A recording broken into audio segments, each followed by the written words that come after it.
Soalnya nanti pemilu akan masuk ke putaran kedua, dan yang di putaran kedua nanti tinggal Jokowi sama Prabowo.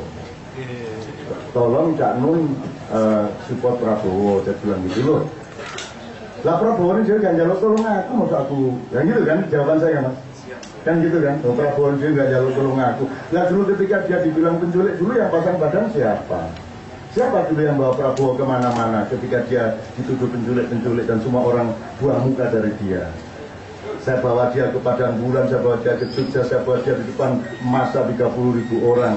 Dan mereka bilang penculik, tak gebrak mesinnya berat. Siapa yang yakin Prabowo menculik? Kalau saya ngacung ya. Saya tahu mereka juga tidak ada yang punya bukti, ya cuma isu kok. Perkara dia menculik atau tidak, aku juga tahu. Yang penting saya ambil sisi, siapa yang yakin? Tidak ada yang yakin. Tapi kan siapa yang berani di depan begitu banyak orang? Dulu tuh mobilnya dipakai Prabowo aja tidak berani kok mas. Di zaman reformasi itu tidak ada yang berani. Tapi alhamdulillah saya temani dengan santai. Saya bertengkar sama Pak Amin Rais gara-gara Prabowo ke rumah saya di Jogja. Saya dinesoni sama Pak Amin. Terus saya bilang, Kang, wes sak kalimat mari meneng ya. Saya sak kalimat meneng wes, mari meneng ya wes ya, tak tutup iklan. Tuh, itu demi Prabowo. Nah, jadi itu poin pertama untuk pertanyaan kedua. Poin kedua saya kira gini loh mas, nggak bisa mas, kita kayaknya butuh pertolongan Tuhan juga. Kita butuh perhitungan bumi langit, nggak hanya bumi itu, nggak hanya langit toh. Mistis rohaniyah fatal ya tidak, tapi kalau sekuler bumi tok ya jangan. Saya kira kita harus mengelaborasi dialektika atas bawah untuk soal itu, karena alam juga akan ikut berperan. Karena alam ini sama Tuhan juga diserahin sama pawangnya. Jadi ada kepala dinas hujan, ada kepala dinas gunung, ada sekjen asap, ada sekjen suhu, ada macam-macam. Kan Tuhan menemukan rambut Anda kan tidak hanya kun fayakun, tapi dia juga pasang staf-staf yang bisa diturunkan ke Anda hanya 4 malaikat atau mungkin 12 yang Anda ketahui namanya. Tapi kan jumlah malaikat sangat banyak. Anda tolong berpikir liberal soal begini ini. Misalnya Nabi Muhammad Isra Mi'raj yang dikasih tahukan ke Anda cuma sekali, pada dia seminggu 3 kali paling tidak.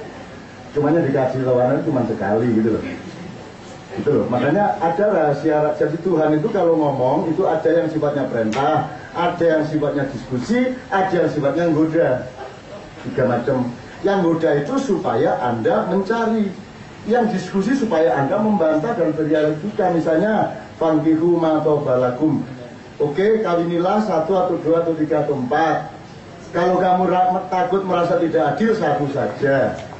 Itu kan, itu satu tahap. Nanti tiba-tiba Tuhan ngomong sebenarnya sih aslinya kamu gak akan pernah bisa adil. Dan itu kan, loh kenapa nggak sejak awal Tuhan bilang itu? Karena Tuhan memberi peluang kepada dialektika berpikirnya manusia. Misalnya Tuhan gini, terus gue kali mau papat gak apa-apa, tapi nek merasa tidak adil 1 aja ya. Terus Anda sama Tuhan bilang, pun kuatir adil ya pulau. Berani bilang sama Tuhan gitu? Tenang ya Allah, tenanglah, aku adil kok. Nggak berani dong. Kalau Tuhan bilang kalau kamu takut, maka kita pasti akan, iya kalau 1 aja. Saya nggak akan bisa keluar. Itu kan kalau manusia punya tawadhu, punya rasa tahu diri. Nah karena manusia nggak tahu diri, akhirnya Tuhan kasih patokan. Karena sesungguhnya kamu tidak akan pernah bisa berbuat adil.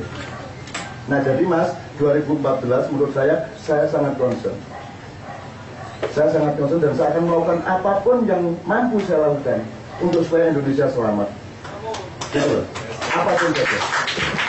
Dan untuk itu karena waktunya belum terlalu dekat untuk praktis, untuk politik praktis, saya masih mengelaborasi kemungkinan dimensi-dimensi yang berbeda. Saya masih taren-taren. Ini kan bukan pertanyaan. Jadi saya tadi loh mas, pertanyaannya mas saja ya. Jadi itu kita elaborasi teman-teman sekalian. Saya ini penasehat SAR DIY mas, Search and Rescue. Jadi teman-teman satu kalau naik Gunung Merapi saya ikut. Ketika erupsi saya naik mas untuk memastikan berapa lama lagi erupsinya. Itu saya naik jam 2 malam hanya dengan 4 orang anggota SAR. Saya naik ke, kalau Mbak Marijan itu 12,5 kilo di bawah puncak. Saya naik sampai 2 kilo di bawah puncak. Dan itu kejar-kejaran sama asap, sama wedus gembel. Kalau Allah tidak sayang sama saya sudah mati oleh wedus gembel. Tapi saya naik mas untuk memastikan, karena saya tidak tega sama korbannya. Waktu itu kelompok korban Merapi itu ada 193 titik pengungsian. Yang diketahui wartawan paling 2-5 titik pengungsian yang dimuat di koran dan TV. Karena tidak mungkin dijangkau oleh teman-teman tempat-tempat lain. Nah, saya datang ke semuanya. Dan saya tidak tega sama mereka. Karena sudah tidak tega banget, akhirnya saya nekat, malam itu saya berangkat ke atas. Saya pelajari Merapi itu apa, getarannya bagaimana, siapa yang menghuni sana, ada energi liar apa, ada energi resmi apa, saya pelajari. Saya naik beneran. Dan saya menemukan, ketemu dan seterusnya. Dan saya turun, subuh-subuh saya umumkan, sudah ada kesepakatan tidak ada erupsi lagi dari Merapi. 8 November 2010, kalau tidak salah. Tanggal 8 November. Jadi kalau saya salah Allah menghukum saya, tapi kalau saya benar bersyukurlah sama Allah. Pokoknya sudah ada kesepakatan tidak ada erupsi lagi. Loh, kita umumkan loh mas. Benar-benar saya umumkan dan itu nekat saya.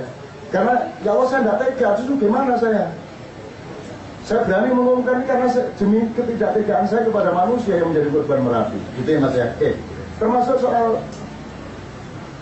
mitos Nyero gitu, saya ingin katakan sama Anda. Pada pertemuan di Keraton 2 tahun yang lalu, di mana seluruh raja-raja Nusantara yang satu segmen, jadi ini ada kumpulan Keraton Nusantara yang dibawa koordinasi Keraton Solo, Pangeran Gunarso almarhum, ada yang dibawa koordinasi Keraton Jogja. Nah, yang Keraton Jogja suatu hari kumpul dengan raja-raja dari mana-mana, sultan dari mana-mana, dan saya nekat mengumumkan mulai malam hari ini tidak ada lagi hubungan antara keraton-keraton Jawa dengan Nyai Roro Kidul.